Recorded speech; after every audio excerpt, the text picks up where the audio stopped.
प्रचार खत्म हो चुका है। आज जिला मुख्यालय से पोलिंग पार्टियां रवाना हो जाएंगी। पोलिंग बूथों के लिए रवाना की जाएंगी पोलिंग पार्टियां। सुरक्षा के मद्देनजर पोलिंग बूथों पर पुलिस फोर्स तैनात रहेंगे। सुल्तानपुर, प्रतापगढ़, फूलपुर, इलाहाबाद में कल मतदान होगा। अंबेडकर नगर, श्रावस्ती, डुमरियागंज, बस्ती में भी कल मतदान होना है। संत कबीर नगर, लालगंज, आजमगढ़ में भी कल वोटिंग होगी और जौनपुर, मछली शहर, भदोही में भी कल मतदान होना है। तो छठे चरण के लिए देखिए यूपी की 14 लोकसभा सीटों पर कल मतदान होना है और आज पोलिंग पार्टियां रवाना की जाएंगी। सुरक्षा के मद्देनजर देखिए पुलिस फोर्स तैनात कर दिए गए हैं। तो यूपी में छठे चरण की 14 लोकसभा सीटों पर मतदान को लेकर तमाम तरह की तैयारियां की जा रही हैं और आज पोलिंग पार्टियां रवाना की जाएंगी। तो आज जिला मुख्यालय से पोलिंग पार्टियां रवाना होंगी। पोलिंग बूथों के लिए रवाना की जाएंगी आज पोलिंग पार्टियां।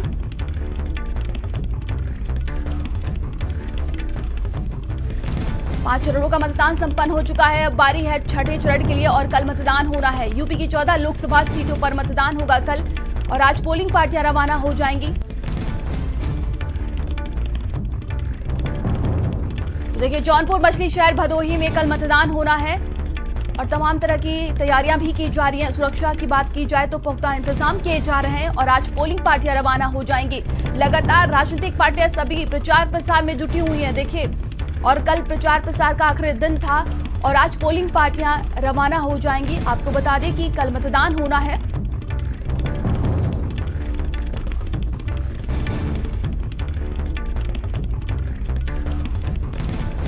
तो अंबेडकर नगर, श्रावस्ती, डुमरियागंज में कल मतदान होना है। संत कबीर नगर, लालगंज, आजमगढ़ में भी कल मतदान किया जाएगा। जौनपुर, मछली शहर, भदोही में कल मतदान होगा।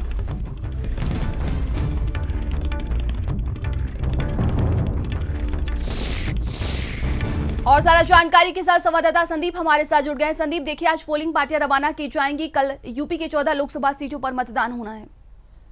देखिए बिल्कुल साफ तौर पर कल छठे चरण का देखिए मतदान होना है और 14 लोकसभा सीटें हैं। देखिए दोनों ही राजनीतिक पार्टियों के लिए ये बेहद ही खास है, जिसमें कुछ पार्टियां जहां पर पिछली बार अपना अच्छा प्रदर्शन नहीं कर पाई थी, इस बार तमाम मुद्दों को लेकर अच्छा प्रदर्शन करने के मूड में दिखाई दे रही हैं। अब कल सुबह देखिए 7 बजे से लेकर शाम को 6 बजे तक मतदान होना है और इसको लेकर तमाम जो पोलिंग पार्टियां हैं वो आज रवाना होंगी, वहां पर पहुंचेंगी, तैयारियों को देखेंगी, कहां पर किस तरीके से अपना सेटअप करना है और उसी के साथ साथ जब कोई मतदान करने आता है तो वहां पर उसको किसी भी तरीके की दिक्कत ना हो। ईवीएम मशीन को वहां पर पहुंच के चेक किया जाता है, वहां पर जो पार्टी के लोग होते हैं उनके सामने मतदान करके, तो तमाम ऐसी देखिए जो प्रक्रिया होती है वो होती है। और इस दौरान देखिए पोलिंग पार्टियों के जो कर्मचारी होते हैं या जो कहा जाए कि उनमें जिनकी भी जिम्मेदारी लगाई जाती है, उनको पहले ट्रेनिंग दी जाती है कि किस तरीके से आपको लोगों को मतदान करने बताना है। ये भी कहा जाता है कि अगर किसी को मतदान करना नहीं आता है तो आप लोग को वहां पर खड़े होकर उसको बताना है, आपको उसका बटन नहीं दबाना है। वो जो भी वोटर चाहेगा वो बटन दबाएगा, लेकिन आप लोगों को उसको हर एक चीज के बारे में, बारीक से बारीक चीजों के बारे में बताना है। वो चाहे उसका वोटर कार्ड देखना हो, वो चाहे उसको हाथों पर स्याही लगना हो, तमाम ऐसे जो इंतजाम होते हैं उसको लेकर इन सभी को ट्रेनिंग दी जाती है।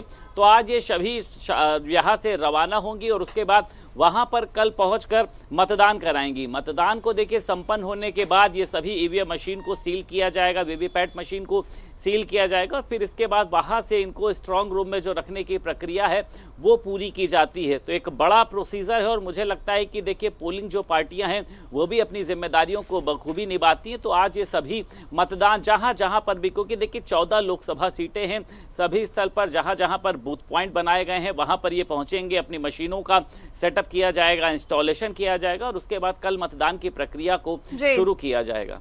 बिल्कुल संदीप, देखिए तमाम तरह की तैयारियां भी की जा रही हैं और उम्मीद है यही कि छठे चरण में मतदान प्रतिशत बढ़ेगा।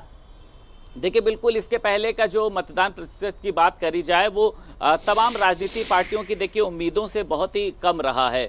अब ये जो 2 चरण बाकी हैं, छठे और 7वें चरण, इसको लेकर देखिए पार्टियों की उम्मीदें भी हैं और उसी के साथ साथ चुनाव आयोग की भी देखिए उम्मीद है कि मतदान बढ़े, क्योंकि जब लोग घर से ही बाहर नहीं निकलेंगे, पहले भी देखा गया लखनऊ में देखिए सबसे कम मतदान हुआ, कानपुर की बात करी जाए सबसे बड़ा व्यावसायिक शहर है, वहां पर बेहद ही कम मतदान हुआ। तो कल को लेकर भी देखिए फोकस रहता है कि जो भी दिव्यांगजन बुजुर्ग आते हैं उनको अलग से लाइन में लगाकर उनका जो वोट है वो पहले डलवाया जाए। पहले कई तरीके की देखिए ये कहा जाता था कि दिक्कतें होती थी, आदमी वहां पर पहुंचता था, ना पानी पीने का इंतजाम, ना बैठने का, ना धूप से बचने का। तो इस बार देखिए तमाम ऐसे इंतजाम दिए गए हैं। लोगों को वोट करने के तरफ जागरूक करने के लिए वहां पर सेल्फी पॉइंट बनाया गया, यानी मतदाता जो है वो जागरूक हो सके। उम्मीद है देखिए कल का जो प्रतिशत है वो राजनीतिक पार्टियों की उम्मीदों के अनुरूप ही रहेगा। जी बिल्कुल, आप बने रहिएगा हमारे साथ संदीप। वहीं देखिए सीएम योगी का धुआंधार प्रचार लगातार